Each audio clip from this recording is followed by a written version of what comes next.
तोड़ना है हर पिंजड़ा, उड़ान अभी बाकी है, मुट्ठी भर जमीन नहीं आसमान अभी बाकी है। लहरों का थमना नहीं समंदर की बेबसी, लहरों का थमना नहीं समंदर की बेबसी, बाहर खामोशी सही भीतर तूफान अभी बाकी है। जी हाँ, इसी तूफान को हर दिल में हर एक इंडिविजुअल तक बरकरार रखने के लिए जयप्रभा मेदांता की ये कोशिश, जैसा कि आप टाइटल देख रहे हैं, जागरूकता ही बचाव है। आज के इस खास कार्यक्रम में, आज के इस खास आयोजन में मैं प्रेरणा प्रताप, जयप्रभा मेदांता परिवार की ओर से यहाँ पर मौजूद उपस्थित सभी विशिष्ट अतिथियों और आगंतुकों का बहुत बहुत स्वागत करती हूँ। अभी कल हमारी परिचर्चा होती थी, डॉक्टर निहारिका ने ये कहा कि हर 5 मिनट में एक महिला स्तन रोग से डायग्नोस होती है और 13 मिनट में एक महिला की मृत्यु हो जाती है। ऐसे तमाम विषयों पर आखिर वजह क्या है, ऐसे तमाम विषयों पर बात करने के लिए, चर्चा करने के लिए हम आज एक पैनल डिस्कशन रख रहे हैं और हमारी 2 एमिनेंट डॉक्टर्स निहारिका और डॉक्टर पद्मश्री मैम, आपका भी बहुत बहुत स्वागत है जो एज अ मॉडरेटर हैं।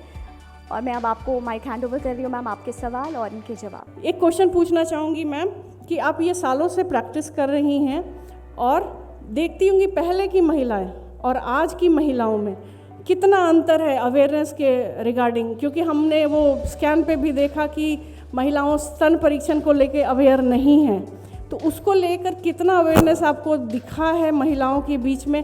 क्या वो खुलकर अपनी बातें बोलना चाहती हैं? क्योंकि यहाँ भी हमने स्कैन पे देखा कि नहीं, महिलाएं खुल के अपने जो भी प्रॉब्लम होता है उसको डिस्कस नहीं करना चाहती हैं। तो क्या अंतर आपने देखा मैम? ये हम आपसे कुछ जानना चाहेंगे। धन्यवाद निहारिका, तुमने इतनी अच्छी अच्छी बातें मेरे लिए कही, उसके लिए बहुत धन्यवाद। Thank you so much. Thank you.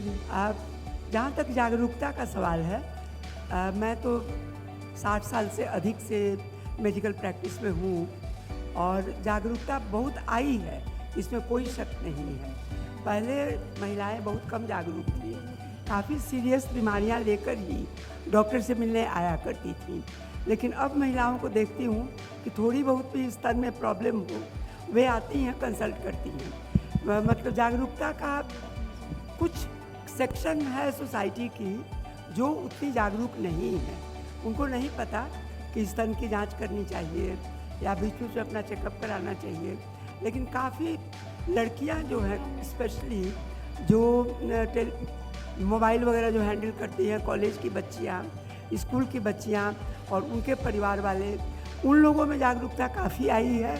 बहुत बच्चियां आती हैं नॉर्मल ब्रेस्ट को ही लेकर के कि हमको मतलब लग रहा है कि लंप है, हमको लग रहा है कि दर्द है, तो जागरूकता आई है, इसमें कोई शक नहीं, लेकिन जितनी चाहिए उतनी नहीं है। ये तो हमने वो सर्वे में भी देखा, उतनी जागरूकता कम है ब्रेस्ट सेल्फ एग्जामिनेशन के प्रति कंपेयर टू जो होना चाहिए, नॉर्मल से थोड़ा सा बहुत कम है। मेरा अगला सवाल डॉक्टर रत्ना मैम से है। मैम, आप एक सीनियर डॉक्टर हैं और एक कैंसर सर्वाइवर भी हैं, तो अपने अनुभव पे थोड़ा प्रकाश डालें कि किस तरह से ब्रेस्ट संबंधी बीमारियों का सही समय पे पकड़ा जाना और किस तरह से हम जागरूक हो सकते हैं ताकि भविष्य में इसकी संभावना कम रहे। Ma'am please. मुझे बुलाने के लिए बहुत बहुत धन्यवाद। ये मेरे आत्मविश्वास में और वृद्धि करेगा। मैं तो 10 साल हो गए, 10 साल पहले मेरा और बिल्कुल मैं कहूँगी, बिल्कुल जैसा मैडम ने कहा, शांति रॉय ने, कि जागरूकता, मैं डॉक्टर थी, सब कुछ था, मैं लंप फील कर रही थी, मेरी अपनी बेवकूफ़ी के कारण मैंने अपनी बीमारी बढ़ाई कि अरे छोड़ो, कुछ होगा, मुझे कैसे होगा, ये फीलिंग जो आती है ना कि अरे नहीं मुझे कैसे, जैसे लगता है कि हम पता नहीं कहाँ से आसमान से उतरे हैं, क्या है, सुरकाब का पर लगा है मेरे में। बिल्कुल मेरी बेवकूफ़ी के चलते 1 साल पहले 2011 में मैंने लंप फील किया। उसके बाद थोड़े दिन तक हम मटियाते रहे और उसके बाद फिर मैंने हस्बैंड को कहा, वो खुद एक सर्जन है, तो उन्होंने वो तुरंत मुझे लेकर फिर पटना आए, यहाँ के एक वरिष्ठ सर्जन को हम लोगों ने कंसल्ट किया, लेकिन सर ने भी मतलब FNAC वगैरह करवाया और बहुत श्योर नहीं थे। अपने ज़माने में उन्होंने शायद हजार कैंसर को देखा होगा, डायग्नोस किया होगा और ट्रीट भी किया होगा, पर मेरे केस में वो मिस कर गए। उसके बाद FNAC में एक सीनियर पटना में FNAC डॉक्टर ने किया, उन्होंने भी कहा कि नहीं मुझे कुछ खास ऐसे नहीं लग रहा है। इसी में 1 साल और निकल गया। जब वो बढ़ने लगा और मुझे थोड़ी मतलब घबराहट होने लगी, तो मैंने फिर अपने हस्बैंड से कहा, तो फिर हम लोग आए, तो हुआ ठीक है चलो इस लंप को रिमूव किया जाए। तो लंप को तो रिमूव कर दिया गया। उस समय सबका माथा ठनका, जब लंप रिमूव करने के लिए हम तो बेहोश थे। तो उस टाइम हुआ कि भाई अब तो उसको बायोप्सी में भेजना पड़ेगा।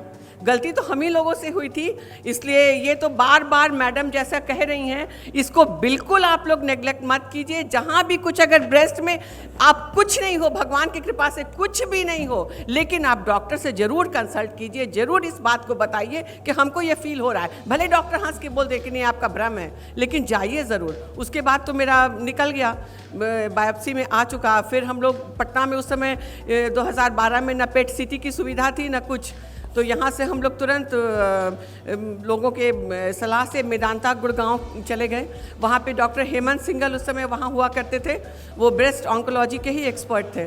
तो तुरंत वहाँ पे पेट सिटी वगैरह हुआ, तो थैंक गॉड कि वो कहीं बॉडी में स्प्रेड नहीं किया था, उसमें आ चुका, थोड़ा बहुत लोकलाइज था। तो मतलब जैसे आज मेरा 5 मार्च को डायग्नोसिस हुआ और 10 मार्च को मेरा ऑपरेशन वगैरह सब हो चुका। और उसके बाद फिर उन्होंने कहा कि अब तो कीमोथेरेपी की साइकिल चलेगी। तो कीमोथेरेपी के नाम से ही जितना हमको कैंसर से नहीं डर लगा अपना जैसे सुन के, उतना हमको कीमोथेरेपी से लगा कि लग गया कि अब मेरा साला बाल चला जाएगा, सब कुछ हो जाएगा। उस दिन हम बहुत रोए, जितना हम कैंसर सुन के नहीं घबराए उतना तो हम कीमो से घबराए। तो टू बी वेरी फ्रैंक, खैर एनीवे वो सब 3-4 साइकिल मेरे कीमो चले 2-2 दिन के। उसके बाद रेडियो यहाँ पे महावीर कैंसर संस्थान में ही उन लोगों ने कहा, मेदांता वालों ने कहा कि नहीं आपके बिहार में आपको कीमो आराम से पड़ जाएगा। कंसल्ट किया गया यहाँ पे डॉक्टर, सीनियर डॉक्टर्स थे, उन लोगों ने कहा कि नहीं हम लोग यहाँ पे देंगे उसको। तो आराम से मेरा सब साइकिल का चला। उसके बाद रेडियोथेरेपी मेरी वो भी चली यहीं मेदांता में, ये महावीर कैंसर संस्थान में, और बहुत अच्छे से हो गया। और अब ऊपर ईश्वर की कृपा और नीचे अपने सभी फ्रेंड्स फैमिली मेम्बर्स सबकी गुड विशेस से मैं आपके बीच में हूँ। लेकिन ये मैं ज़रूर कहूँगी कि कृपया ब्रेस्ट के किसी भी प्रॉब्लम को मेरे जैसी बेवकूफ़ी आप लोग ना करें। नहीं तो जब शुरुआत में आदमी सुनता है तो उसमें मेरे पूरे परिवार वालों को, बच्चों को लगा कि अब माँ मर गई। मतलब ये नहीं आया कि हाँ इसका इलाज करें और क्या करें। पहला रिएक्शन यही था कि मतलब हम दुनिया छोड़ के जा रहे हैं। ऐसा कोई बात नहीं है, एकदम हिम्मत। देखिए हम आपके बीच में हैं। हाँ, और मेरे साथ 3-4 लोगों का डायग्नोसिस हुआ था, वो लोग सभी स्वस्थ हैं, एक आध को छोड़कर सभी स्वस्थ हैं, कुशल हैं। इसलिए जितनी जल्दी आप लोग इस पर ध्यान दें उतना अच्छा है। और हमेशा जागरूक रहें, ये नहीं कि जब होगा तो देखेंगे। रेगुलर चेकअप अपना खुद से करते रहें। जी मैम, बिल्कुल अपने आप से, जैसा कि सीनियर्स लोग बता रहे हैं और एक्सपर्ट लोग बता रहे हैं। जो फॉलो अप है स्क्रीनिंग का या जो भी मेथड है, जैसे अमेरिका में है, मस्ट है ये। हमारे हिंदुस्तान में अभी तो ये किया नहीं गया है, लेकिन हम आप लोग से जरूर रिक्वेस्ट करेंगे कि अपना स्वास्थ्य तो खुद हमको पहले ध्यान देंगे, तब कोई दूसरा देखेगा। इसलिए अपने आप पहले अपना, बहुत आसान तरीका है अपना सेल्फ एग्जामिनेशन करने का। क्योंकि आप 10 इयर्स कंप्लीट कर चुकी हैं मैम। जी। Respected Harjot Kaur ma'am, you are a senior IAS officer और आप सभी समाज के विकास और उन्नति के लिए विभिन्न योजनाओं को देखती रहती हैं। सरकार की योजनाओं के साथ हम लोग मिलकर ब्रेस्ट कैंसर अवेयरनेस गांव-गांव तक कैसे पहुंचा सकते हैं, और इसमें आपकी कुछ सलाह या मैसेज हो सकती है? जी ज़रूर। जैसा कि हम लोग सब यहाँ आके जान भी रहे हैं और पहले से जानकारी भी है कि जागरूकता से ही बचाव है। और जैसा कि डॉक्टर शांति राय ने भी कहा कि जागरूकता बड़ी है, लेकिन अभी भी वो कुछ हद तक शहरों में ज़्यादा है और ग्रामीण क्षेत्रों में अभी भी बहुत कम है। अभी भी ऐसे बहुत से हिस्से हैं जहाँ पर ये जानकारी एकदम नहीं पहुँची है। तो बेसिकली ये जानकारी तो हमें हर घर तक, हर महिला तक पहुँचानी जी है। मैम। और अगर हम लोग इस जानकारी को हर घर, हर महिला को पहुँचा दें, और साथ साथ जैसा कि आप लोग बता रहे थे और मैं भी पढ़ रही थी कि अब ज़्यादातर देखा जा रहा है कि एक तो ब्रेस्ट कैंसर सबसे पहले नंबर 1 कैंसर डिजीज़ हो गई है महिलाओं के लिए भारतवर्ष में भी। जी मैम। तो इसलिए हम लोगों को उसके प्रति अब थोड़ा तो जागरूक होना पड़ेगा और मोर्चा भी संभालना पड़ेगा, नहीं तो इसकी तादाद दिन दुनी रात चौगनी बढ़ती जाएगी, बढ़ रही है अभी। और दूसरा जो आंकड़े बताते हैं कि जो ज़्यादातर केसेस हैं, जैसे जो मैंने पढ़ा था तकरीबन 2 लाख केसेस बिहार ही में होते हैं बिहार हर साल, जी मैम, और जिसमें से तकरीबन 6,000 लोगों की डेथ होती है ब्रेस्ट कैंसर से। ये 6000 डेथ्स जो हैं ये प्रिवेंटेबल हैं या अगर वो सही समय पर अपना डायग्नोसिस हो जाए उनका और वो सही समय पर उपचार के लिए प्रकट हो जाएं। तो इसलिए जागरूकता एक बहुत बड़ी चीज़ है। उसके लिए मैं आप लोगों से यही अनुरोध करना चाहूँगी कि एक तो सरल भाषा में यही जो आप समझा रहे हैं कि कैसे सेल्फ ब्रेस्ट एग्जामिनेशन करना है, ये इसके बारे में ब्रोशर्स बनने की ज़रूरत है। अगर आप हम लोगों से साझा करेंगे तो ब्रोशर हम लोग भी बना लेंगे हिंदी में। जी मैम। और कुछ फिल्म्स भी अगर छोटी छोटी हों, जी तो जैसे अभी मैं समाज कल्याण विभाग में हूँ। हाँ मैम। बिहार में तकरीबन 1.25 लाख आंगनवाड़ी केंद्र हैं। जी मैम। तो आप सोच लीजिए कि 1.25 लाख में दो महिलाएं तो महिला हैं हैं, और वो वार्ड लेवल पे हैं। तो वार्ड लेवल पे मतलब है कि उस पूरे वार्ड को वो देखती हैं, आच्छादित करती जी हैं। जी जी तो उनके माध्यम से ये जो ग्रामीण क्षेत्र में एक एक गांव, एक एक टोले तक हम पहुंच सकते हैं। जी। आवश्यकता ये है कि एक तो सबसे पहले हम लोग उनको जागरूक करें। हाँ उस लेवल क्योंकि बीमारी में जैसा डॉक्टर मैडम ने भी बताया कि बीमारी ऐसी है कि कोई ऊंच नीच या कोई तबका नहीं देखती है, किसी को भी हो सकती है। ये गलतफहमी में नहीं रहना चाहिए कि हमको नहीं होगी या इन्हीं लोगों में से किसी को हो सकती है। और दूसरी जो समस्या अब और बढ़ रही है कि किसी भी उम्र में हो सकती है। हाँ। यहाँ तक कि जो अभी जानकारी दे रहे थे डॉक्टर साहब लोग और हम लोग बात कर रहे थे, पुरुषों को भी ब्रेस्ट कैंसर हो सकता है। तादाद बहुत कम है लेकिन पुरुषों में होता है और उनमें भी जब होता है तो मतलब फिर उनमें फर्टिलिटी या मोर्टालिटी जिसको कहते हैं ज़्यादा है। जी। इसलिए हम सबको एक सघन अभियान चलाना पड़ेगा ताकि जितने भी सरकार के भी तंत्र हैं या अन्य प्राइवेट ऑर्गेनाइजेशन भी हैं, जैसे सिविल सोसाइटी ऑर्गेनाइजेशंस की भी बहुत भूमिका है। हाँ। मैं देख भी रही थी जैसे इन व्हील ऑफ हाँ, वो पाटलिपुत्रा सबके क्लब साथ, है, हाँ। रोटरी है, लायंस है, और भी बहुत सी ऐसी संस्थाएं हैं।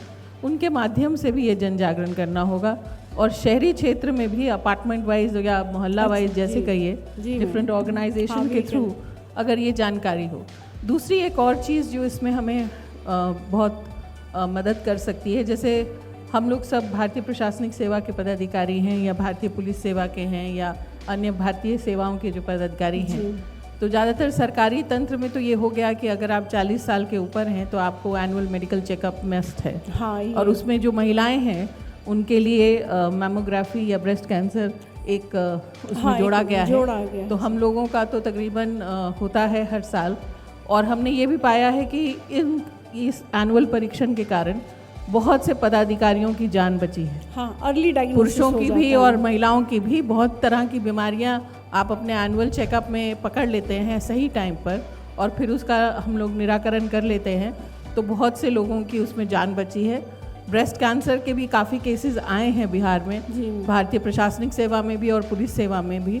और जहाँ तक मेरी जानकारी है हर जंग जीत ली गई है क्योंकि सही टाइम पर डायग्नोसिस हुआ है। Early diagnosis. तो क्योंकि अब ज़्यादातर कॉलेजेस में या अन्य इंस्टीट्यूशंस में मेरे ख्याल से वो जो वार्षिक चेकअप जो अभी तक सिर्फ ऑफिसर्स तक के लिए या कुछ तबकों तक ही सीमित है, उसको थोड़ा और आगे बढ़ाना चाहिए। जितने भी लोग सरकारी कर्मी हैं, बहुत ज़्यादा पैसा भी नहीं लगता है अब। हाँ। सभी को एक बार वार्षिक परीक्षण ज़रूर कराना चाहिए, चिकित्सीय परीक्षण।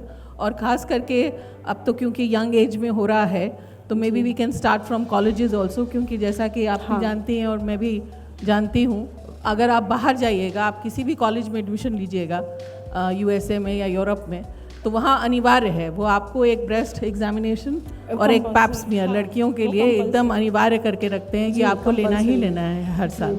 ये हमारे यहाँ पे नहीं है। तो यही सब छोटी छोटी चीज़ें हैं जिससे हम लोग जागरूकता फैला सकते हैं। और जो मेरी जानकारी है, अगर कोई और इक्विपमेंट नहीं भी हो, सिर्फ अगर हम लोगों का काडर ये जानता हो और फिजिकल एग्जामिनेशन भी कर पाए, तो हम लोग बहुत हद तक ये जंग जीत सकते हैं। सही बात है। तो मेरा अनुरोध यही होगा कि जो जितने भी डॉक्टर्स हैं जो इस डिज़ीज़ को बहुत अच्छा समझते हैं और उसका निराकरण समझते हैं, अगर आप हिंदी में सरल भाषा में ब्रोशर्स हम लोगों को बना के या मटेरियल भी दे सकते हैं, तो हम लोग कर लेंगे। और वही यूट्यूब या छोटी छोटी फिल्म्स जैसे यही कि ब्रेस्ट प्रशिक्षण अपने से मतलब कैसे करना है, how do you do it examination, तो I think it can definitely help win this battle of cancer. और जहाँ तक इसमें मदद की बात है, तो सरकार अपने से भी ये कार्यक्रम करती है, भारत सरकार से लेके बिहार सरकार दोनों का ये कार्यक्रम है। और हर ज़िले में जो हम लोगों के हॉस्पिटल्स हैं उसमें भी कैंसर ट्रीटमेंट है। भारत सरकार का एक पूरा प्रोग्राम भी है ऑन्कोलॉजी वाला, अच्छा। तो उसके तहत भी ये सब है। लेकिन फिर भी जब तक आप और हम जागरूक नहीं रहेंगे तब तक कोई और तो हमारे स्वास्थ्य के लिए जिम्मेवार नहीं है, हम लोग खुद ही हम पहले खुद हैं। हैं, स्वयं तो हैं। इसलिए पहले खुद अपनी जागृति ले आएं और as a officer of course down the line जितने ज़्यादा लोगों को हम लोग ये जानकारी दे सकें उतना अच्छा जी। है। बहुत बहुत शुक्रिया। Thank you so much ma'am. अगला सवाल मेरा professor doctor Poonam Chaudhary ma'am से है। नमस्ते मैम। मैम, जैसा कि आप पहले प्रिंसिपल रह चुकी हैं और एक सोशल कमिटी से काफ़ी जुड़ी हुई हैं, सोशल वर्क से, तो ये सवाल है कि जो होम मेकर्स होती हैं, घरेलू महिलाएं होती हैं, या जो अंडर प्रिविलेज जो दूर दराज के गाँवों में रहती हैं, जो घरेलू महिलाएं हैं, उनमें कितनी जागरूकता है ब्रेस्ट संबंधी बीमारियों के बारे में, और कितने प्रतिशत लोग जागरूक हैं सही में, और उनको आप क्या सलाह देना चाहती हैं अपने स्वास्थ्य के प्रति जागरूक होने के लिए?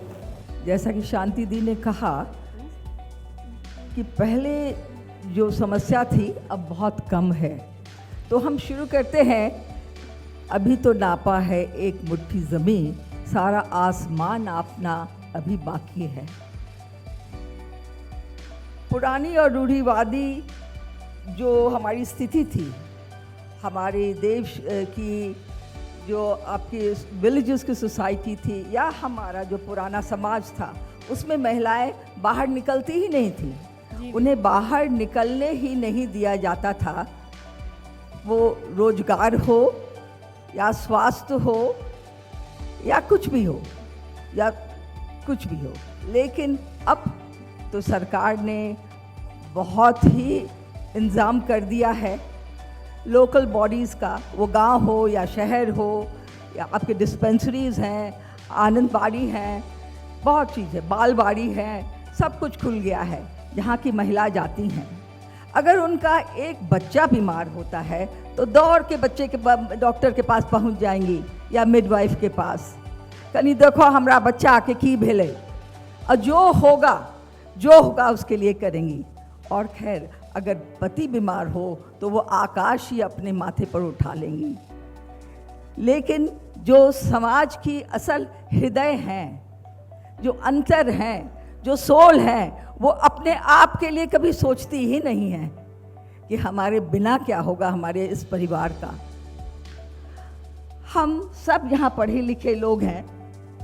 I think we can call ourselves educated with a few degrees that we've collected. तो हम लोग यहाँ हैं, लेकिन कितने हम लोग कह सकते हैं कि हम लोग एनुअल चेकअप्स कराते हैं? गवर्नमेंट ऑफिसर्स या कॉर्पोरेट ऑफिसर्स में तो शायद कराना ही पड़ता होगा, हम लोगों को तो नहीं है। हाउ मेनी ऑफ अस गो?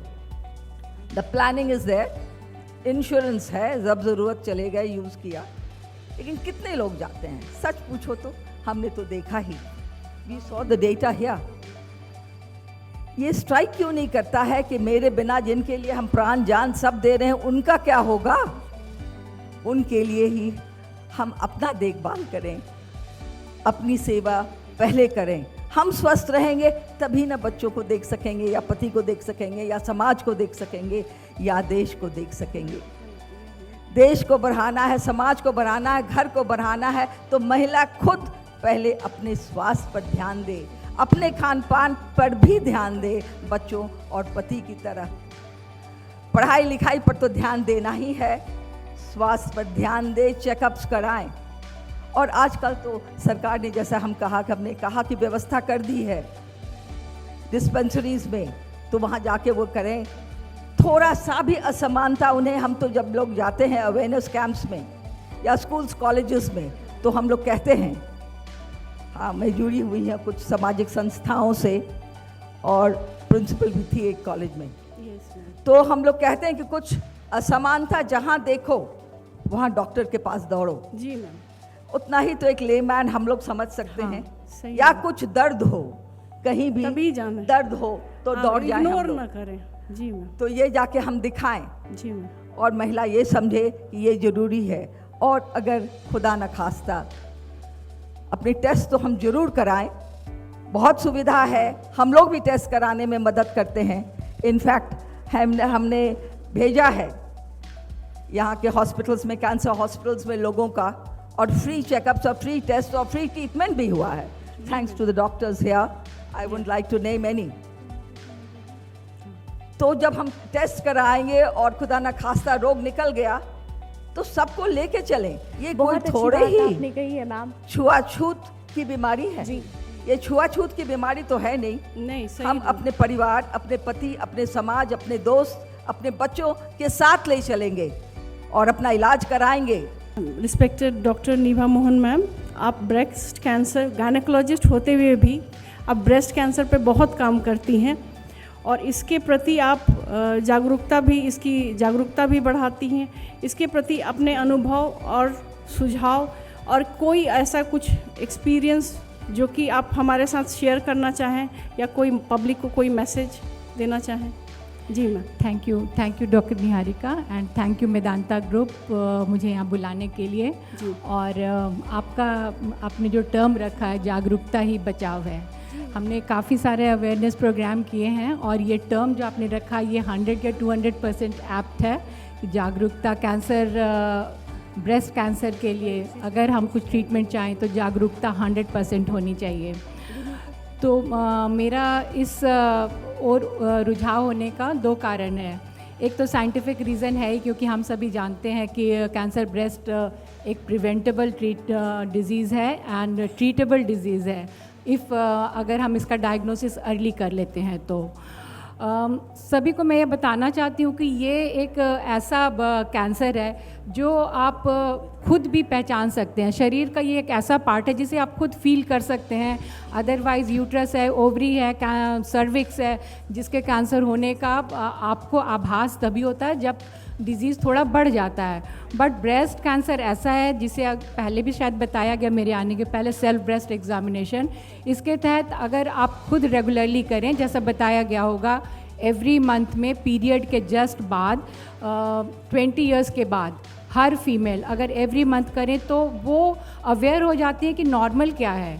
तो जैसे ही आपको शुरुआती फर्स्ट पॉइंट कुछ भी एबनॉर्मल लगे, आइदर स्किन में या डेप्थ में या डिस्चार्ज में या साइज़ में या निपल के डिफरेंस में, आप सबसे पहले डॉक्टर के पास आ सकते हैं और आएँ और वहीं से आपका ट्रीटमेंट और इलाज शुरू हो जाता है।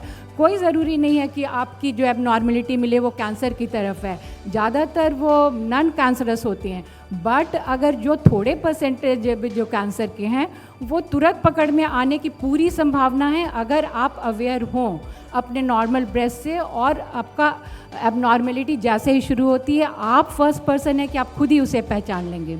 और दूसरा उपाय है हमारा क्लिनिकल एग्जामिनेशन। तो ये सजेस्टेड है कि 20 इयर्स के बाद हर फीमेल को एटलीस्ट 3 साल के बाद एक अपना सेल्फ ब्रेस्ट क्लिनिकल एग्जामिनेशन कराना चाहिए एंड 40 इयर्स के बाद एवरी ईयर कराना चाहिए। तो अगर शुरुआती दौर में कुछ भी एबनॉर्मलिटी पकड़ा गई, मे बी वो बेनाइन हो, बट अगर कैंसरस है वो डॉक्टर ही पहचान सकते हैं। अगर आप जाएंगे तो पहचान में आएंगे, तो पकड़ में आएंगे, तो आपका इलाज होगा। तो ये 100% तय है अगर कि अर्ली स्टेज में आपका डायग्नोसिस हो गया तो आप 100% क्योर है। जैसे आप यहाँ पे सामने देख रहे हैं, आपके सामने लोग मौजूद हैं जिन्होंने अपना एक्सपीरियंस शेयर किया।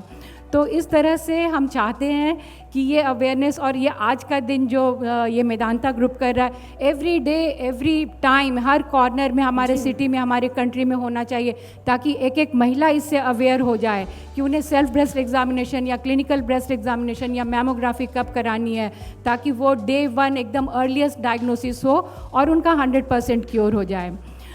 तो इस बात से मैं लगी हुई हूँ कि मैं एक भी मोमेंट ना छोड़ूँ, किसी भी पेशेंट को ना छोड़ूँ, भले ही वो किसी और बीमारी के लिए आए, कि उनके ब्रेस्ट का सारे सिम्टम्स और एग्जामिनेशन ज़रूर करती हूँ। और ये हमारे रूटीन में है कि हम सारे लेडी डॉक्टर्स, वो चाहे महिला किसी भी बीमारी के लिए आए, हम उनका ब्रेस्ट एग्जामिनेशन ज़रूर करते हैं, उनकी फैमिली हिस्ट्री ज़रूर लेते हैं। दूसरी बात है मेरा इस तरफ इंटरेस्ट होने का थोड़ा इमोशनल, क्योंकि मैंने खुद अपनी माँ को, अपनी मदर इन लॉ को, दोनों को खोया है इसी बीमारी की तरफ, इसी बीमारी से, जबकि दोनों हाईली एजुकेटेड थी और अच्छे वेल टू डू सराउंडिंग्स में थे, बट उन्होंने कभी किसी से नहीं शेयर किया तब जब वो बीमारी काफ़ी बढ़ चुकी थी। तो इस बात का हमें अंत तक ही दुख रहेगा कि हम बहुत कुछ नहीं कर पाए, जहाँ तक कर सकते थे किए, बट लंबी उम्र उनको नहीं दे पाए। तो हमारी पूरी कोशिश रहती है कि मैं किसी और के साथ ये दोबारा ना होने दूं। तो आप सबसे मेरा रिक्वेस्ट है कि जो भी आपको यहाँ सलाह दिया जा रहा है, प्लीज़ आप अपने और अपने सराउंडिंग्स में ज़रूर इसको स्प्रेड करें, आगे पीछे ऊपर नीचे दाएं बाएं जहाँ भी हो, ताकि सभी लोग अवेयर हो और कोई भी इससे एडवांस डिजीज़ में ग्रसित ना हो। और मैं अपने पर्सनल एक्सपीरियंस से बता दूं कि हमारे पास मैडम भी यहाँ पे हैं, मैडम शांति रॉय, हमारे पास जो भी मरीज आती हैं अगर ब्रेस्ट कैंसर की हैं बाई चांस, तो वो एडवांस्ड कंडीशन में ही आती हैं। बहुत कम ही ऐसा होता है कि वो सस्पेक्टेड लंप लेके आई और वो निकला, ऐसा कम होता है। 60, 70, 80% महिलाएं ऐसे होती हैं जिन्हें अनुभव ही नहीं होता, वो कहती हैं कि नहीं मेरे को कोई बीमारी नहीं, थोड़ा सा कड़ापन है। मतलब वो खुद से एग्जामिनेशन भी करने को, हमें एग्जामिनेशन करवाने तक को तैयार नहीं होती हैं कि नहीं बस आप दवा लिख दीजिए। तो ये अभी तक लगता है कि ये एटलीस्ट एजुकेटेड लोग में भी ये अवेयरनेस की कमी है, जिसके लिए हम सभी जी जान से लगे हुए हैं कि यहाँ तक पहुँच जाए बात कि उनकी डिजीज़ आगे तक ना बढ़े और वो समय से अपना इलाज करें और एक healthy life. Thank you so much. Thank you so much. Madam Garima Malik, आप एक रिस्पेक्टेड वरिष्ठ IPS पदाधिकारी होने के नाते आपके काम के घंटे अनियमित हैं। अनियमित घंटों तक काम करने वाली महिलाएं स्तन की बीमारियों से बचने के लिए अपना ख्याल कैसे रख सकती हैं? आपकी राय में क्या सही है? क्योंकि पुलिस अफसर का कोई ड्यूटी फिक्स्ड नहीं होता है, they can be called just like doctors. Doctor कभी भी खड़े हो जाएंगे, वैसे पुलिस भी खड़े हो जाएंगे। हमको नहीं लगता कभी छुट्टी आपको मिलती भी होगी सही ढंग से।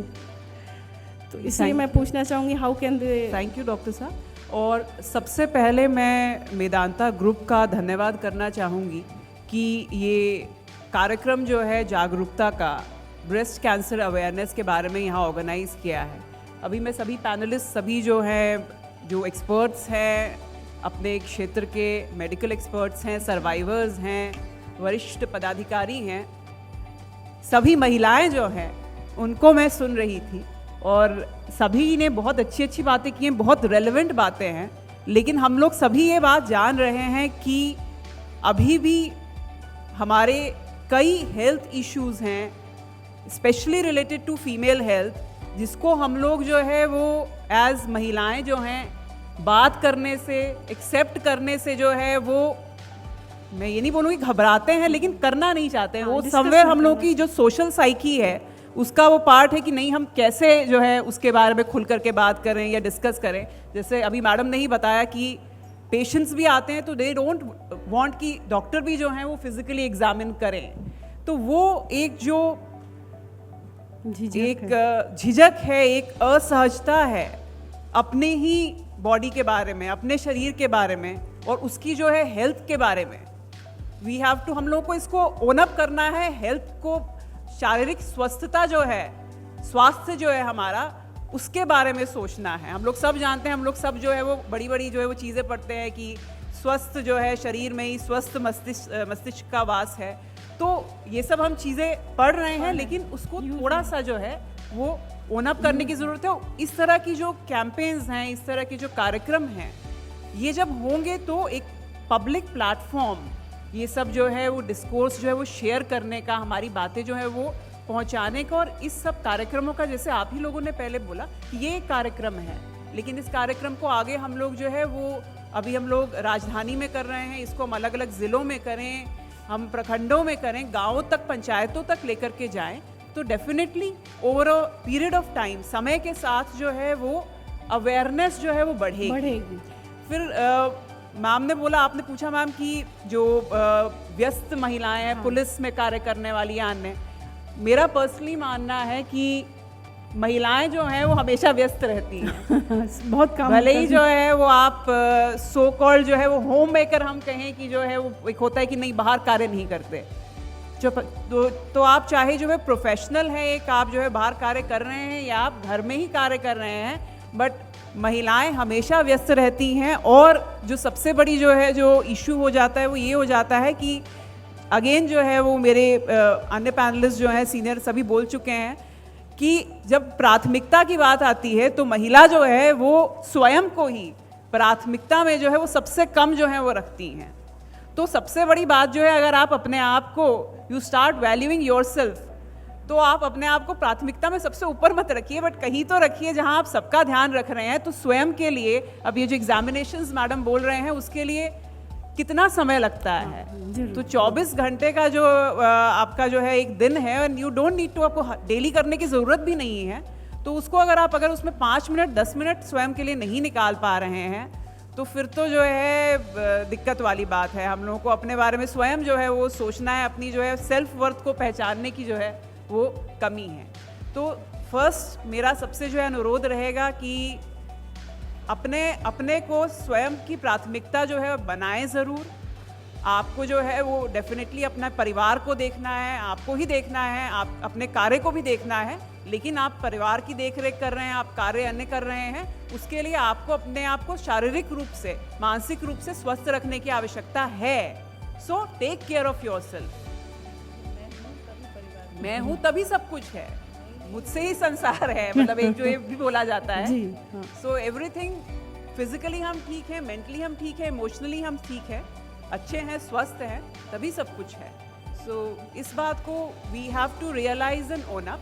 और आखिर में जैसे मैम ने बोला कि जो स्वास्थ्य जांच है वो भी हम लोग, that can also be an added thing, कि सभी लेवल्स के लिए वो हम लोग शुरू करें। तो जहाँ पर अगर कोई इंडिविजुअल नेग्लेक्ट भी कर रहे हैं, तो ये उनको जो वार्षिक जांच करनी होगी, तो उसमें जो बहुत ज़्यादा व्यस्त शेड्यूल वाले भी हैं, तो उनके लिए निकल करके समय आएगा ही, उनको निकालना ही पड़ेगा। जी, थैंक यू सो मच। बिल्कुल बिल्कुल बिल्कुल बिल्कुल सही कह रहे हैं ma'am, thank you so much. अगला सवाल मैं डॉक्टर प्रोफेसर विधु रानी मैम से करना चाहूँगी। मैम, आप तो स्कूल की सीनियर टीचर भी रही हैं। हाँ मैम, मुझे बायोलॉजी का बी पढ़ाई है बचपन में। मैं जब नॉटर डेम में थी तो मैडम ने पहला बायोलॉजी का बी पढ़ाया था।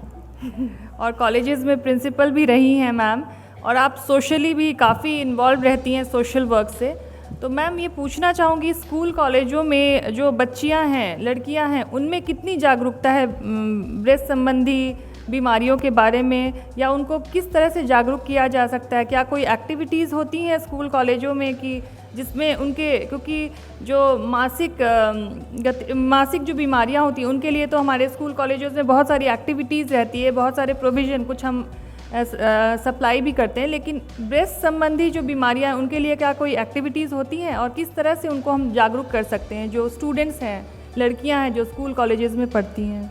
फर्स्टली मैं Medanta group of hospitals, Jaiprabha Medanta super speciality hospital को बहुत बहुत धन्यवाद देना चाहूँगी कि उन्होंने इतना अच्छा कार्यक्रम ऑर्गेनाइज़ किया है और हमें आमंत्रित किया है कि हम पैनल में कुछ बोल सकें अपनी मन की बात।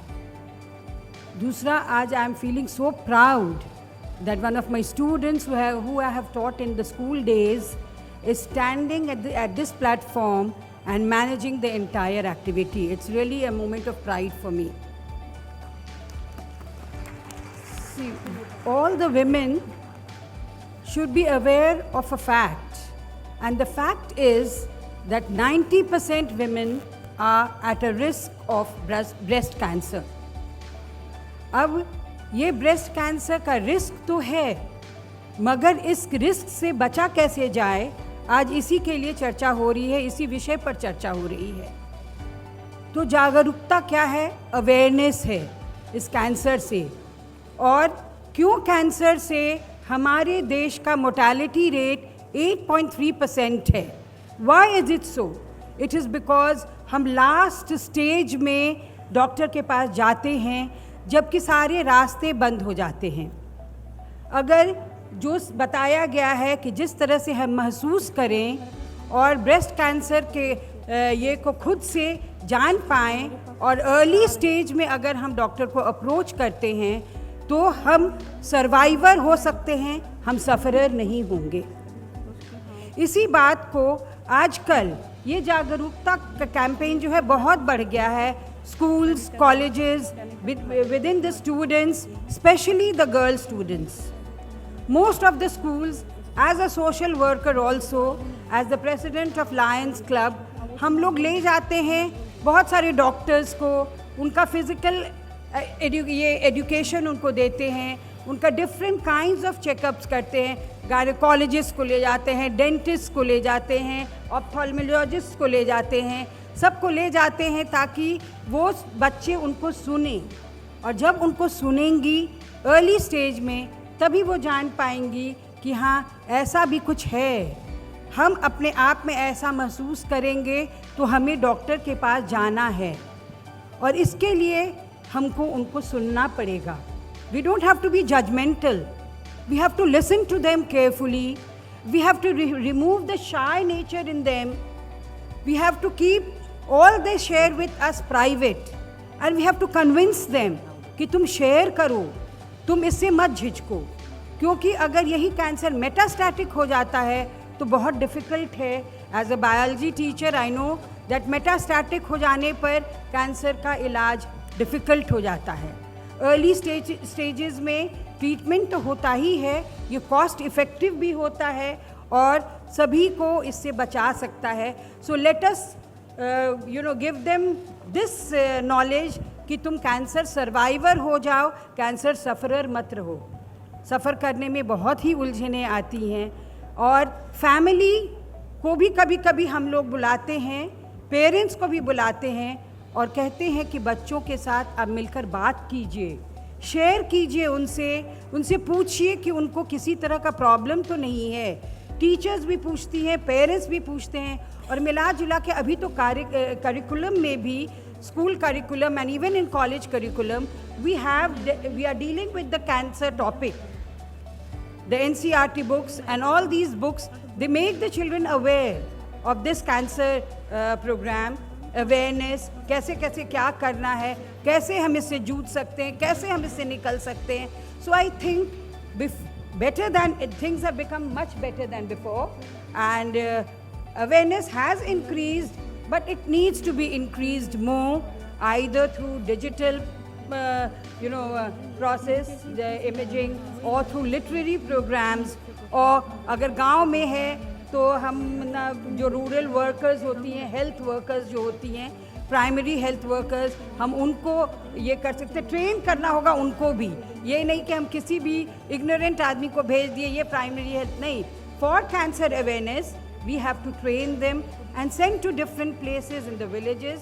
As a social worker I am saying this should take place, because ये urban areas में तो काफ़ी consciousness है, मगर जो problem है वो rural area में है, and हम लोग को rural people को help करना है, because of the lack of literacy this is more prevalent in the rural areas. मैं डॉक्टर अनीता कुमारी से पूछना चाहूँगी, मैडम आप एक कैंसर विशेषज्ञ हैं, क्या आप इस बात से सहमत हैं कि प्रारंभिक जांच कैंसर के इलाज में काफ़ी मददगार है? सबसे पहले तो मैं जयप्रभा मेदांता अस्पताल के डॉक्टर रवि सर और डॉक्टर निहारिका को बहुत ही शुक्रिया अदा करती हूँ कि मुझे ये मौका दिया कि मैं आप लोगों के सामने हूँ और कुछ बातें अपनी तरफ से मैं बता सकूँ.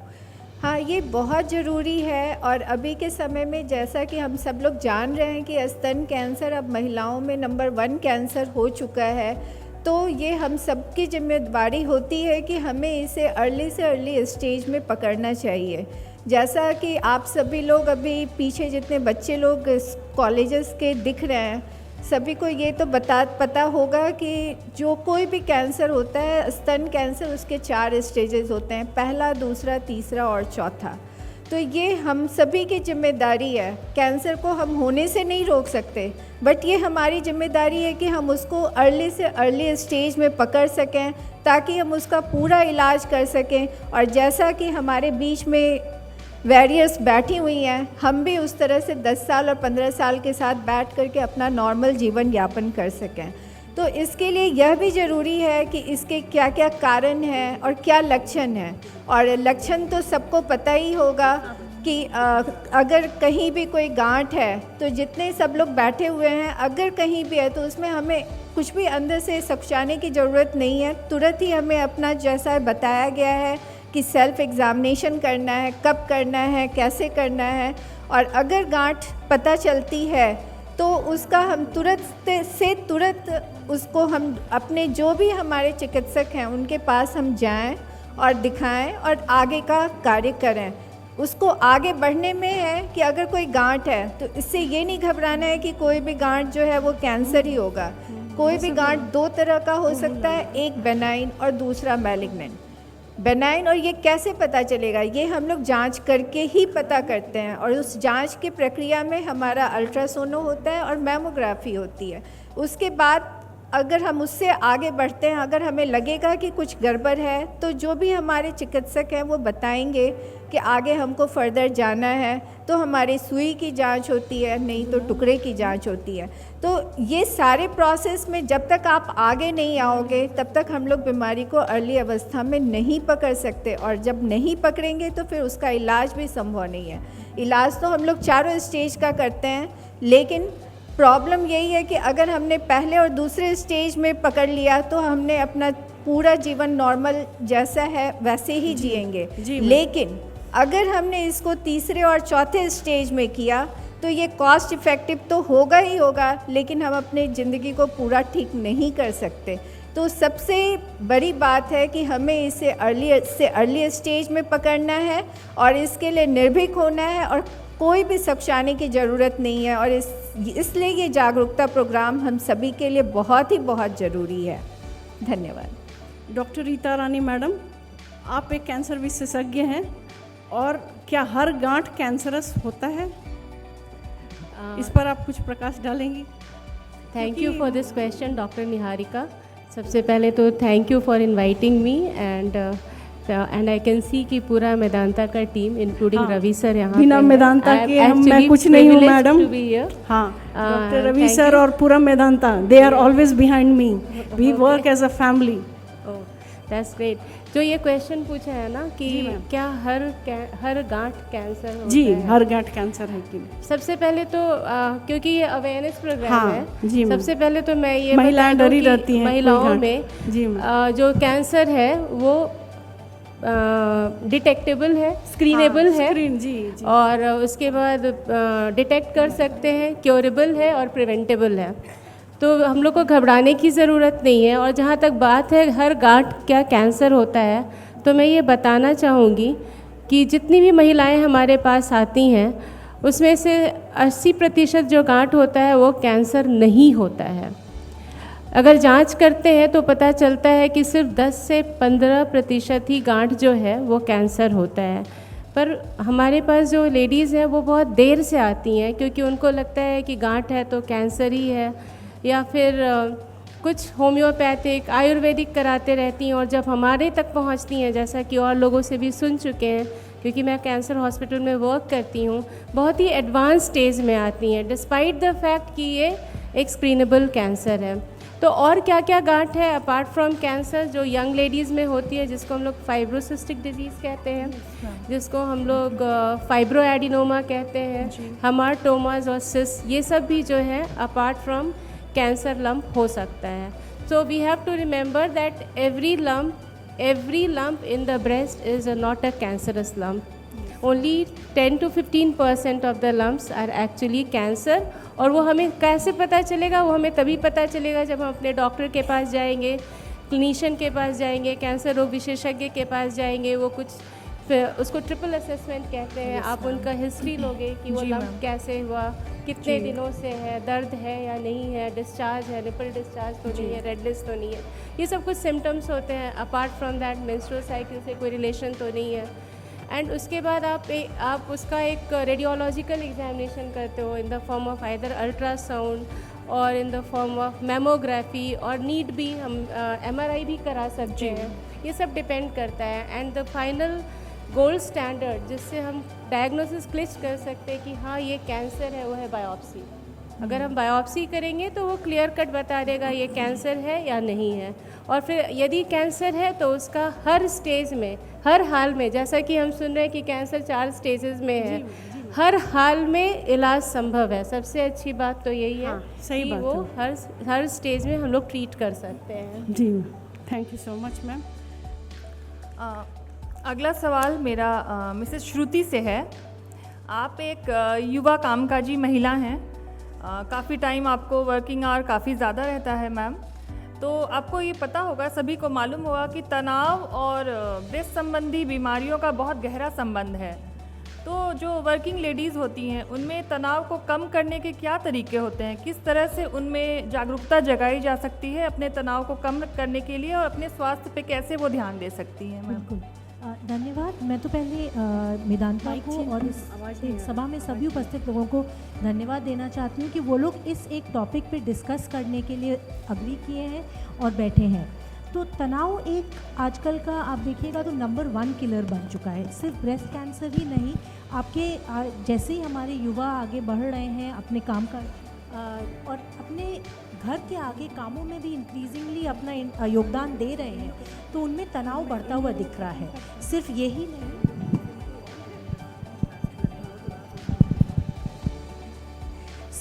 नहीं, अगर आप देखिएगा तो आपका क्या कहते हैं हाई बीपी, आपके हार्ट डिजीज़ेज़, आपके और भी जितने युवा हैं सब में ये सारा इंक्रीजिंगली स्ट्रेस एक रीज़न बनता जा रहा है। और अगर हम देखेंगे, अगर हम लोग अपने आप को ये पाएंगे कि हम लोगों को ये बहुत इम्पॉर्टेंट है जब हम लोग काम कर रहे हैं और आगे बढ़ रहे हैं, ये आइडेंटिफाई करना कि किस रीज़न से हमें स्ट्रेस हो रहा है। सबसे पहले हमें ये जानना बहुत ज़रूरी है, और उसके बाद जब हम लोग ये पकड़ते हैं कि हम लोगों को स्ट्रेस हो रहा है, या वो अधिक काम करने से या घर की चीज़ों से, या फिर अगर आप बाहर आप जो निकल रहे हैं उसमें आपको अलग तरीक़ों के कारणों से स्ट्रेस हो रहा है, तो आप पहले आइडेंटिफाई करिए और आप अलग अलग लेयर्स में इसमें सपोर्ट मांग सकते हैं। पहला आप खुद देखिए कि आप इसमें आपको क्या रीज़न है, किस तरीके से आप इसमें अपने आप को मदद कर सकते हैं।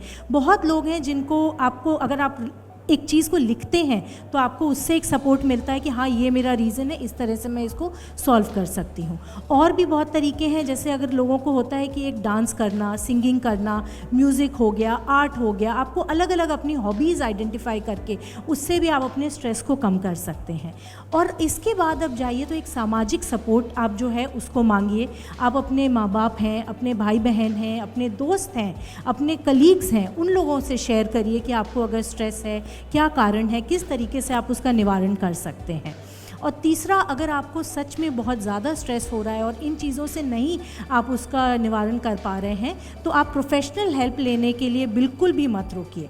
यहाँ पे इतने सारे डॉक्टर्स हैं और मैं अपने सामने देख सकती हूँ कि आप लोग सब प्रोफेशनल्स इन द मेकिंग हैं। आप लोग सब एक डॉक्टर, नर्स या फिर अलग अलग प्रोफेशंस में हैं। आप लोग एक साइकेट्रिक हेल्प लीजिए। आप लोग और भी जहाँ जा सकते हैं प्रोफेशनल हेल्प लेने से अपने आप को बिल्कुल मत रोकिए, क्योंकि स्ट्रेस सिर्फ एक कैंसर नहीं, बट आपको किसी भी डिजीज़ में और आपको अपने फुल पोटेंशियल पे वर्क करने से वो आपको रोकता है। तो मेरा तो ये मानना है कि ऐसे अलग अलग हम लोग कार्यक्रम और अलग अलग जगहों पे बातें करें, इन सबको अपने आप को अवेयर करें कि एक स्ट्रेस एक बहुत ही अंडरलाइंग डिजीज़ है, जिससे आप आप एक किस तरीके से आप उस पर हेल्प ले सकते हैं, सपोर्ट ले सकते हैं और आगे बढ़ सकते हैं। और मैं जो आज के इस टॉपिक पे जो एक ब्रेस्ट कैंसर का है, इस पे जस्ट अपना एक छोटा सा एग्जांपल देना चाहूँगी कि हमारे ऑफिसों में भी इन टॉपिक्स पे इतना अभी डिस्कशन नहीं होता है। हमारे वर्क प्लेस पे जो लेडीज़ बाहर जा रही हैं उस पे ये एक हश हश टॉपिक है कि अच्छा ठीक है ऐसा होता है, सबको पता है, सबको अवेयरनेस है, लेकिन कोई इस पर डिस्कस नहीं करता है। तो मैं ये चाहूँगी कि हम लोग जो सारी कामकाजी लेडीज़ हैं जो सब घर से बाहर निकल रही हैं, वो घर में भी और घर के बाहर भी इस टॉपिक को एक टैबू नहीं माने, इस पे बात करें, ओपनली डिस्कस करें और एक दूसरे को किस तरीके से सहायता दे सकते हैं, किस तरीके से सपोर्ट दे सकते हैं। और अगर आप किसी को जानते हैं जो इससे अभी ग्रस्त है या जो अभी इससे जूझ रहा है अपनी ज़िंदगी में, उसको कैसे आप एक मानसिक सपोर्ट भी दे सकते हैं, ये सारा एक मेरा आप लोगों से रिक्वेस्ट है। और अगर कुछ भी आपका इसमें सपोर्ट मैं आगे कर पाऊँ कि जो लेडीज़ आगे काम में जा रही हैं उनका अगर कोई डिस्कशन या फोरम्स या इस तरीके से हम लोग लोकली पटना में बना पाएँ ताकि हम लोग उनको एक दूसरे को सपोर्ट, एक दूसरे को सेल्फ हेल्प ग्रुप कर सकें, तो उसके लिए भी मैं एक रिक्वेस्ट करूँगी कि हम लोग आगे बढ़ें इस पर। Thank you. Thank you ma'am. मैं अगला क्वेश्चन पूछना चाहूँगी मैडम निवेदिता से। मैडम, आप एक बड़े समूह को हेड करती हैं, वहाँ पर बहुत सी महिलाओं में वहाँ हेल्थ स्क्रीनिंग का कोई प्रावधान है कि नहीं, और उसके लिए उसके बारे में आप कोई राय देना चाहेंगी? निहारिका जी, पहले तो बहुत बहुत धन्यवाद आपको, आपने मुझे यहाँ आमंत्रित किया और जो सवाल आपने मुझसे पूछा है अगर मैं उसका जवाब दूं, और जो बैंक जो सुविधाएं हमें देती हैं और जिस तरह की ट्रेनिंग कराती हैं, तो मुझे पूरा यकीन है कि ये जो हॉल भरा हुआ है 500 छोटी छोटी बच्चियों से, वो आधे से अधिक जो है वो भारतीय स्टेट बैंक में काम करना चाहेंगी। हाँ, जरूर जरूर, सभी चाहें, और कुछ डॉक्टर भी बनना चाहेंगी। मैं ये बताना चाह रही हूँ कि आज के डेट में हमारे बैंक में जो है 30% हैं वो महिलाएं ही काम करती है, 30% स्ट्रेंथ महिलाओं का है। महिलाओं के लिए एक्सक्लूसिव नहीं, मैं ये कहूँगी कि सभी एम्प्लॉई के लिए भारतीय स्टेट बैंक में मेडिकल स्कीम जो है वो दी जाती है। मैं ऐसे आपको बयां करती हूँ कि हर डोमिसिलरी ट्रीटमेंट, मतलब घर में बैठ के भी जो आप ट्रीटमेंट कराते हैं खुद के लिए और परिवार के लिए, वो 100% रीइम्बर्स होता है हमारे ऑर्गेनाइजेशन में। परिवार का भी डेफिनेशन जो है वो सिर्फ बच्चे या स्पाउस तक नहीं है।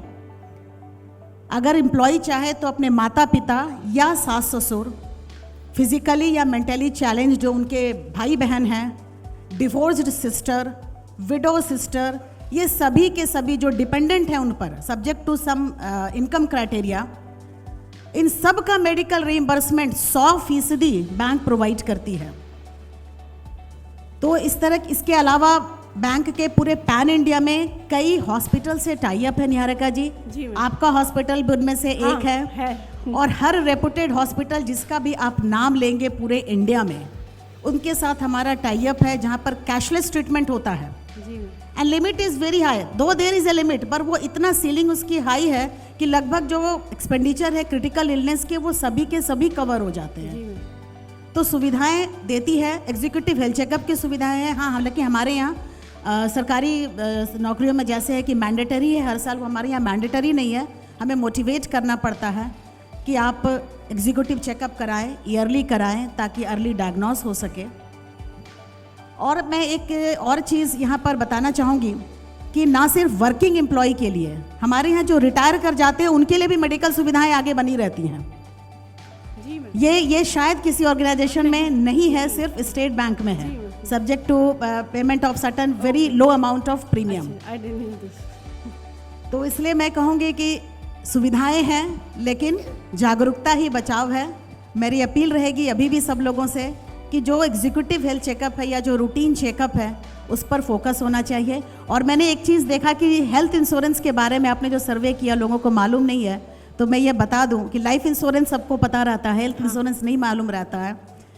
अगर आप हेल्थ इंश्योरेंस अर्ली एज में लेते हैं, एक सर्टन अमाउंट का प्रीमियम पे करते हैं एक सर्टन लिमिट तक, तो उन इंश्योरेंस कंपनी की कई हॉस्पिटल से टाई अप होती है जहां पर आप अपना कैशलेस ट्रीटमेंट करा सकते हैं।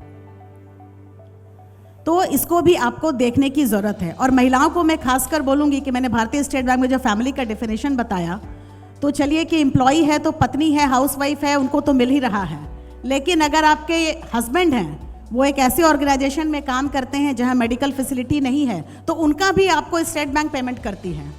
अगर कोई सेल्फ एम्प्लॉयड है, बिजनेसमैन से आपने शादी की है किसी महिला ने, तो चूंकि वो बिजनेसमैन है तो उसका भी पेमेंट स्टेट बैंक करती है। सो देयर इज़ बड़ा वाइडर ये है। तो मैं यही बताना चाहूँगी, लेकिन वही जागरूकता ही बचाव है, आप उसी को फोकस करें और स्वस्थ रहें, खुश रहें, मस्त रहें। Thank you so much.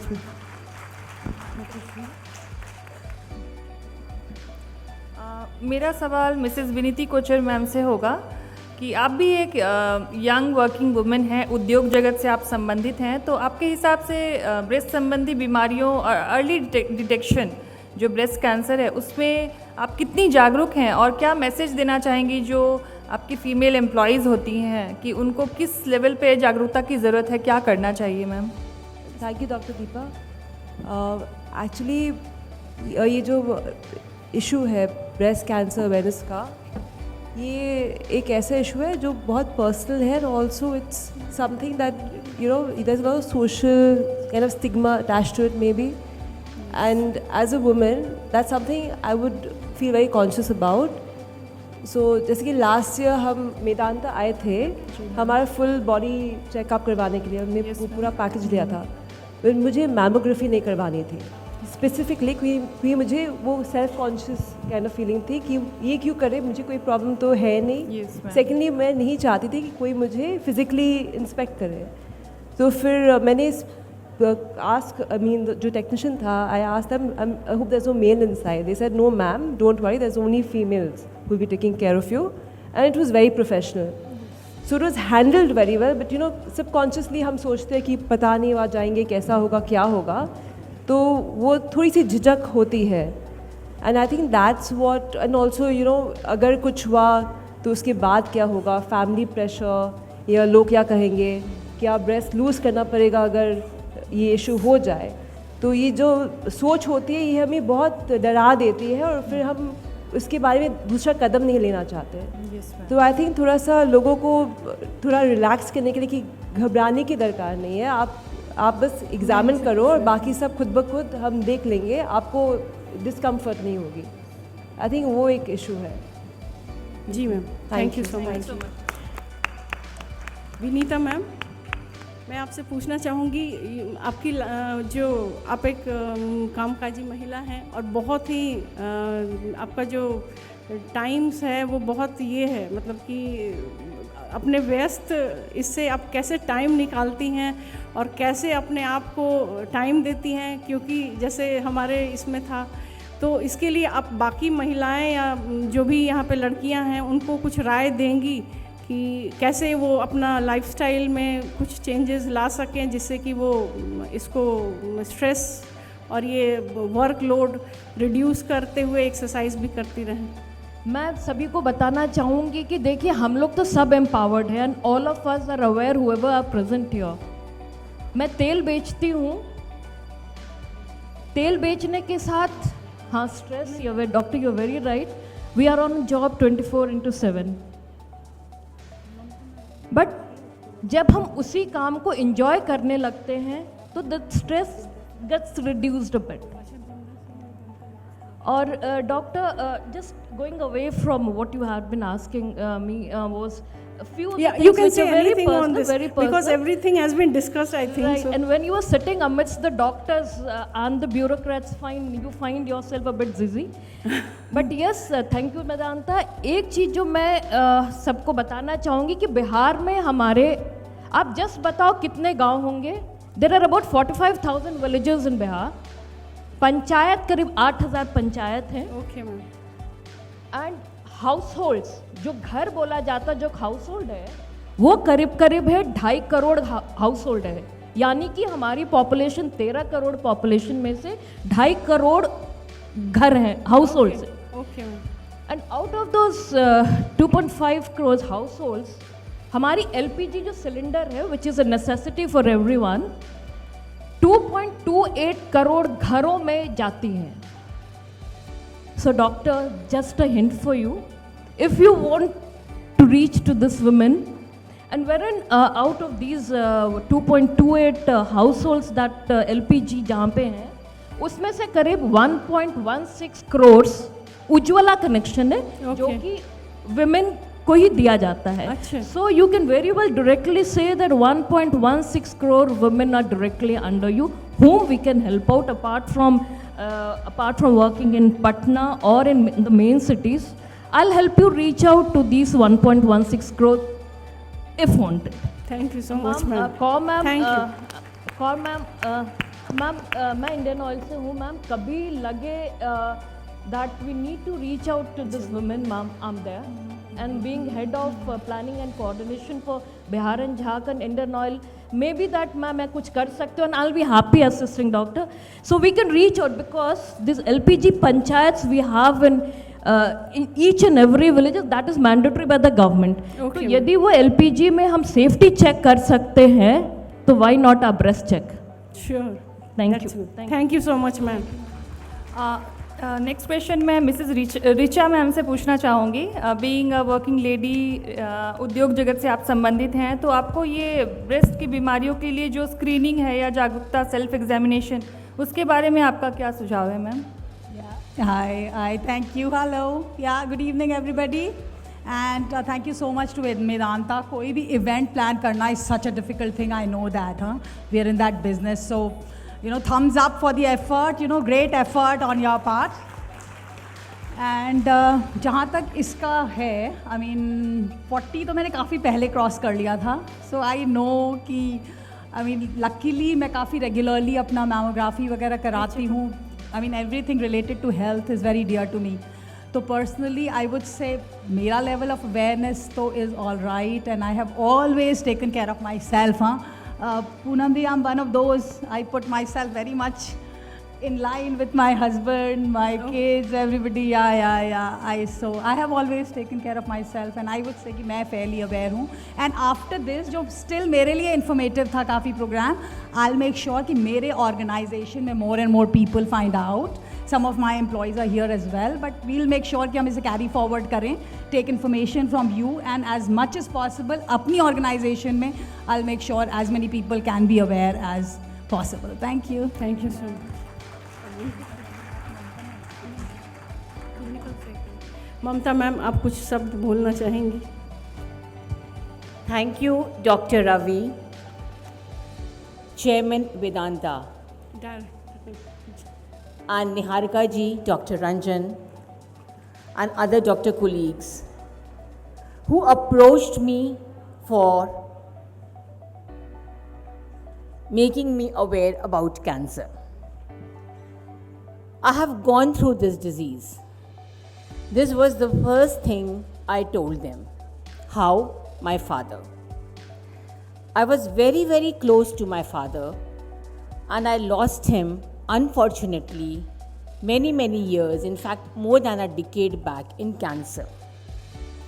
And even now, there is one word and one disease which frightens me, and that is cancer.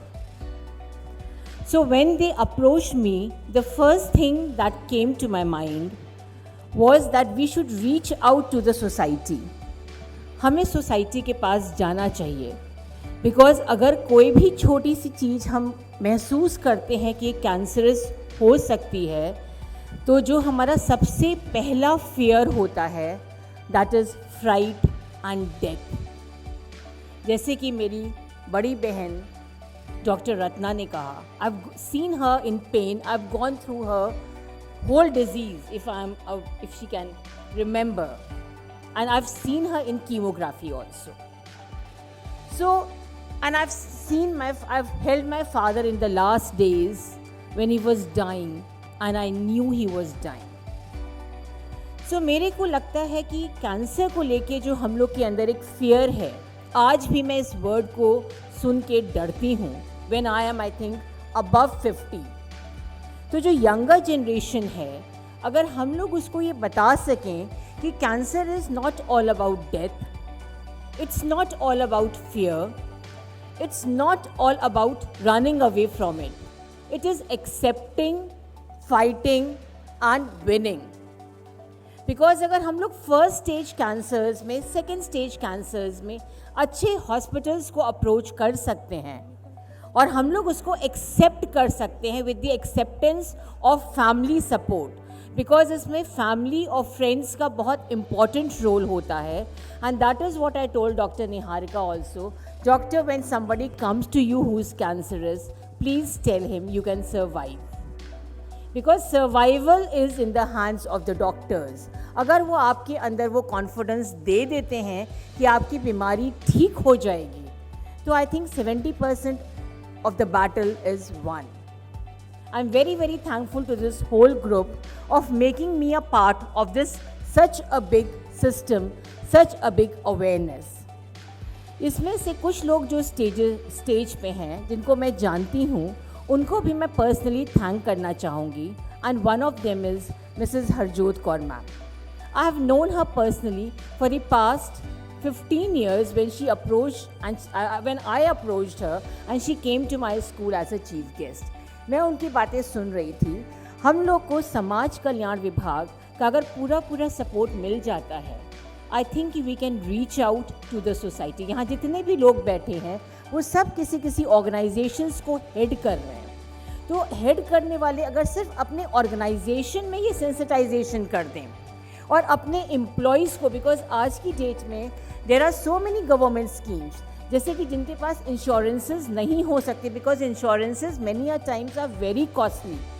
तो हर व्यक्ति इंश्योरेंस नहीं अफोर्ड कर सकता है, but organisations can help their employees with lot of group insurances with lot of government के जो आपके जितनी स्कीम्स चलती हैं, और अगर वहाँ तक हम लोग रिलेट करके नीचे तक पहुँच सकें, बिकॉज आज very well told by my daughter to me कि मम्मी बैंक्रप्सी सिर्फ 2 ही कारणों से आती है, या तो गर्ल मैरिज से, या फिर जब आदमी बीमार होता है तो अपनी ज़मीन बेचता है। तो अगर हम लोग इस एक स्टिग्मा को, इस एक फियर को दूर कर सकें कि हम लोग insurances, society support for this big disease, because ये डिजीज़ अपने आप में मेंटल ट्रॉमा, फिजिकल ट्रॉमा तो लाती है, उसके साथ साथ एक आर्थिक ट्रॉमा भी लाती है। तो अगर हम लोग उस चीज़ को डील करने के लिए उसमें हेल्प सिस्टम, सपोर्ट सिस्टम को डेवलप कर सकें थ्रू सच अवेयरनेस प्रोग्राम्स, तो हमें लगता है कि बहुत बार हम लोग की जंग खाली नहीं जाएगी, हम लोग अपनी जंग को जीत जाएंगे। और ये यहाँ जितने भी बच्चे बैठे हैं, I think they are many from the colleges, many from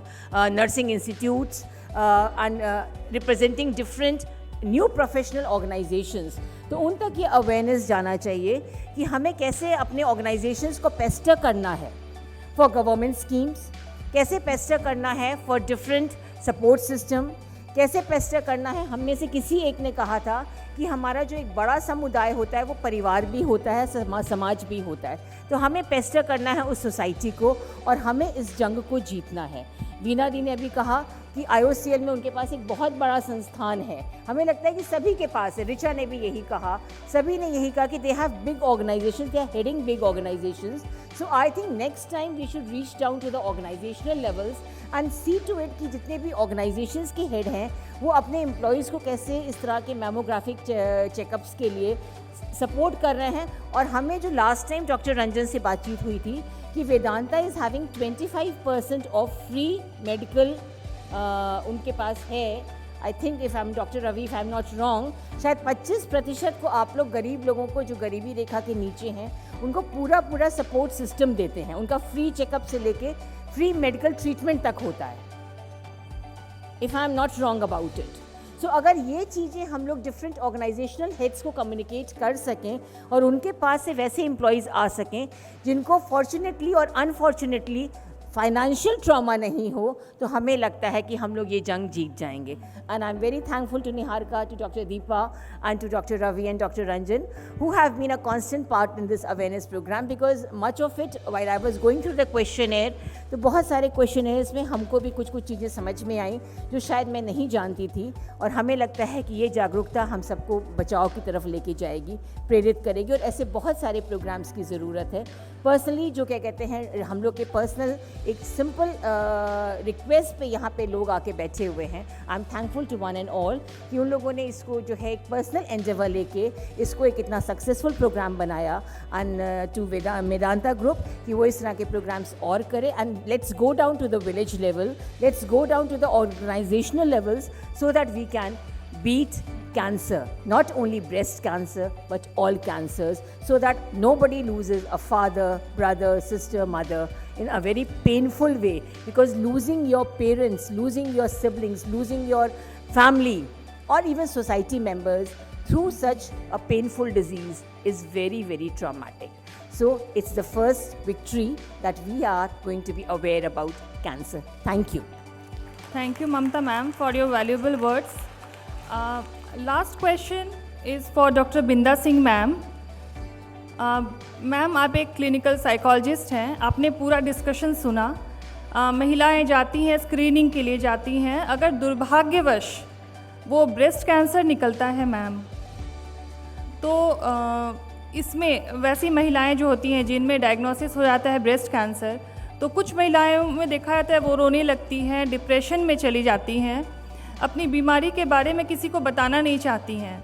तो एज क्लिनिकल साइकोलॉजिस्ट मैम, ऐसी महिलाओं के लिए आपका क्या मैसेज रहेगा, और आपकी तरफ से ऐसी महिलाओं के लिए आपका क्या एडवाइस रहेगा, कैसे वो अपने आप को मजबूत बना सकती हैं मैम, प्लीज़। सबसे पहले तो वेदांता की पूरी टीम को, डॉक्टर दीपा, डॉक्टर आपको बहुत बहुत धन्यवाद जो आपने मौका दिया है।